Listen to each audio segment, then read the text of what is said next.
بسم اللہ الرحمن الرحیم۔ حضرت سلمان فارسی رضی اللہ تعالیٰ کا تعلق اصفہان یعنی ایران سے تھا۔ آپ کے والد ایک سردار اور جاگیردار تھے۔ گھر میں عیش و فراوانی تھی، لیکن انہوں نے تلاش حق کے لیے مسائل برداشت کیے۔ اس بستی کے بیشتر باشندے آتش پرست تھے اور وہ آتش کدے کو جلائے رکھنا مذہبی فریضہ سمجھتے تھے۔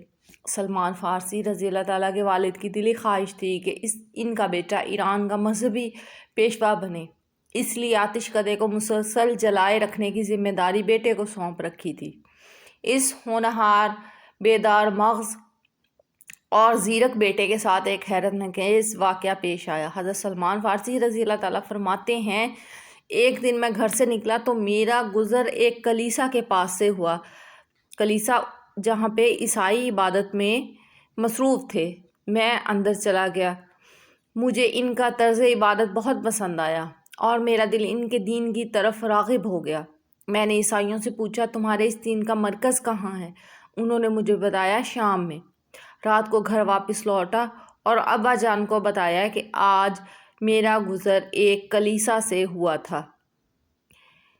مجھے ان کی عبادت کا انداز پسند آیا۔ میرا باپ یہ باتیں سن کر بہت پریشان ہوا۔ اسے اندیشہ ہوا کہ کہیں اپنے آبائی دین سے منحرف نہ ہو جاؤں۔ اس نے مجھے گھر میں قید کر دیا۔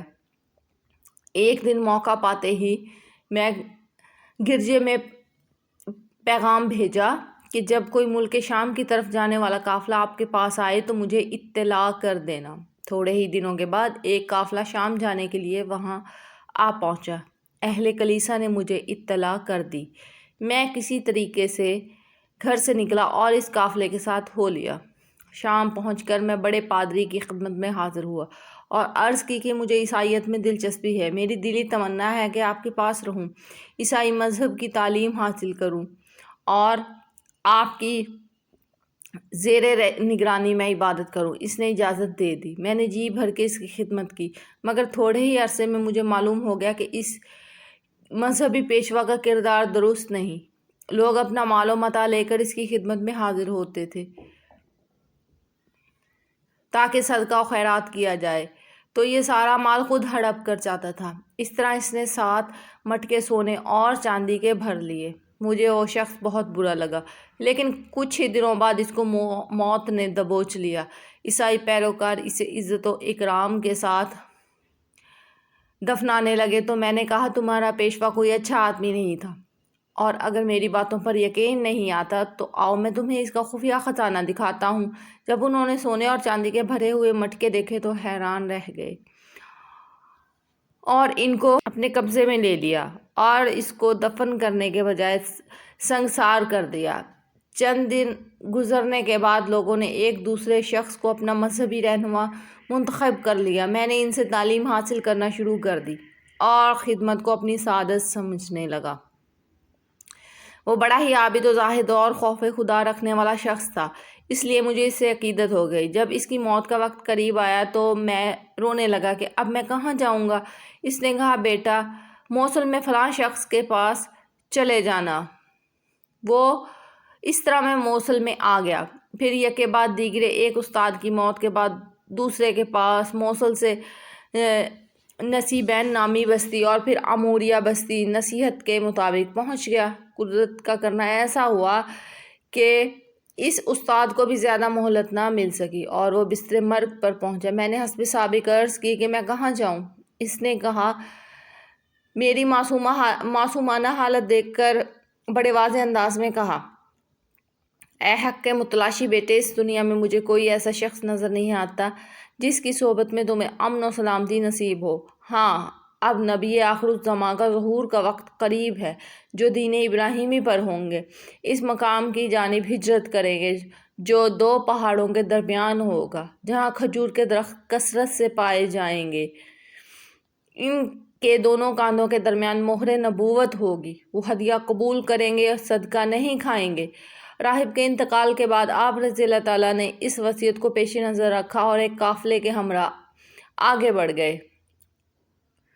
راستے میں قافلے والوں کی نیت بدل گئی۔ انہوں نے آپ رضی اللہ تعالیٰ عنہ کو ایک یہودی کے ہاتھ بیچ دیا۔ یوں حق کے اس متلاشی کو غلامی کی زنجیروں میں جکڑ دیا گیا۔ طبقات ابن سعد: آپ تقریباً 10-12 بار بیچے گئے۔ بالآخر آپ مدینہ منورہ پہنچ ہی گئے۔ آپ رضی اللہ تعالیٰ ایک مرتبہ کھجور کے درخت پر چڑھ کر کھجور توڑ رہے تھے کہ خبر سنی کہ نبی آخر الزماں صلی اللہ علیہ وآلہ وسلم ہجرت فرما کر مدینے کے قریب مقام قباء میں تشریف لا چکے ہیں۔ اسی وقت آپ کا دل بے قرار ہو گیا، فوراً نیچے تشریف لائے اور خبر لانے والے سے دوبارہ یہ روح پرور خبر سننے کی خواہش ظاہر کی کہ یہودی آقا نے اپنے غلام کی تجسس اور بے قراری دیکھی تو غصہ ہو گیا اور ایک زوردار تھپڑ رسید کر کے کہنے لگا، تمہیں ان باتوں سے کیا مطلب؟ تم اپنا کام کرو۔ آپ اپنے دل پر پتھر رکھ کر خاموش ہو گئے، لیکن متاع صبر و قرار تو لٹ چکا تھا، لہٰذا جو ہی موقع ملا چند تازہ کھجوریں ایک طباق میں رکھ کر بارگاہ رسالت میں حاضر ہوئے اور عرض کی، یہ صدقہ ہے، قبول فرما لیجیے۔ پیارے آقا صلی اللہ علیہ وسلم نے صحابہ اکرام رضوان اللہ علیہم اجمعین سے فرمایا، تم کھا لو۔ اور آپ نے دل میں کہا، ایک نشانی تو پوری ہو گئی۔ اگلی مرتبہ پھر کھجوروں کا خوان لے کر پہنچے اور عرض گزار ہوئے، یہ ہدیہ ہے، قبول فرما لیجیے۔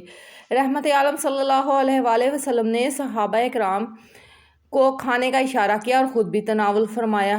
دل میں کہا، دوسری نشانی بھی پوری ہو گئی، اب باقی نشانیاں رہ گئیں۔ تیسری مرتبہ رسول اقدس صلی اللہ علیہ وسلم کی خدمت میں حاضر ہوئے۔ اس وقت آپ جنت البقیع میں اپنے ایک صحابی کی تدفین کے لیے وہاں تشریف فرما تھے۔ سلمان فارسی آپ کے شانے پر مہر نبوت دیکھنے کی کوشش میں تھے، جس کے بارے میں انہیں عموریہ کے پادری نے بتایا تھا۔ رسول اللہ صلی اللہ علیہ وسلم نے بھانپ لیا اور اپنی چادر کندھوں سے نیچے سرکا دی۔ جب مہر نبوت دیکھی تو پہچان گئے اور اسے چومنے کے لیے قدم بڑھایا اور زاروں قطار رونے لگے۔ رسول اکرم نے شفقت بھرے انداز میں تھپکی دی اور پاس بٹھا کر پوچھا، کیا بات ہے؟ انہوں نے اپنی درد بھری داستان سنائی۔ آپ نے دلچسپی کا اظہار کرتے ہوئے فرمایا، ان ساتھیوں کو بھی یہ داستان سناؤ۔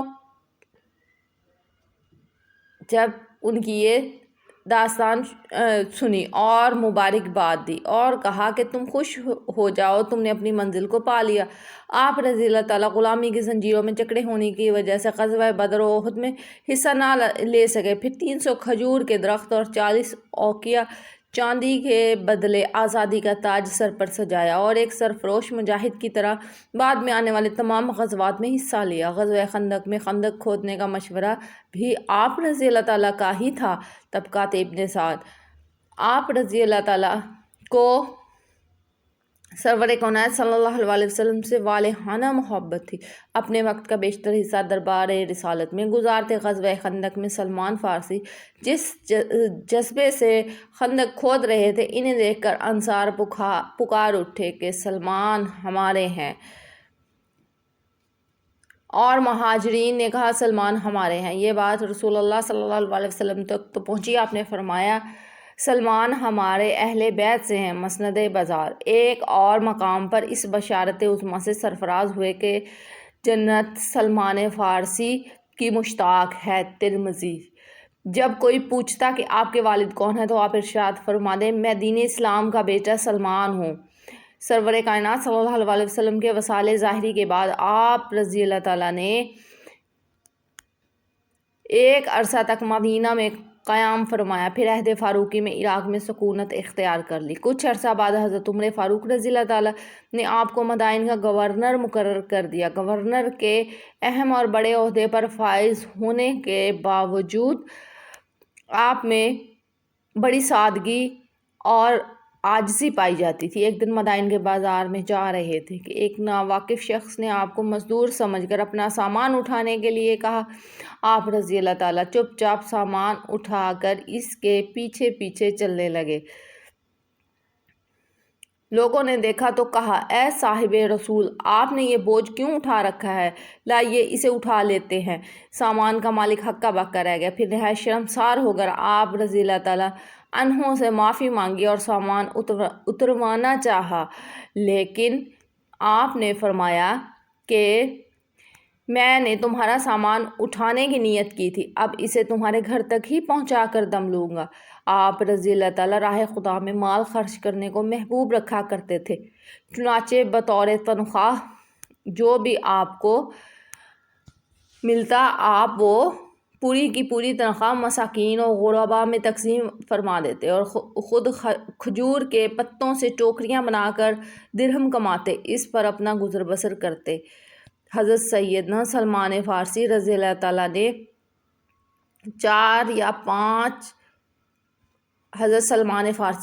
تعالیٰ نے 10 رجب المرجب 33 یا 36 ہجری میں اس دنیا سے کوچ فرمایا۔ مزار مبارک عراق کے شہر مدائن میں ہے۔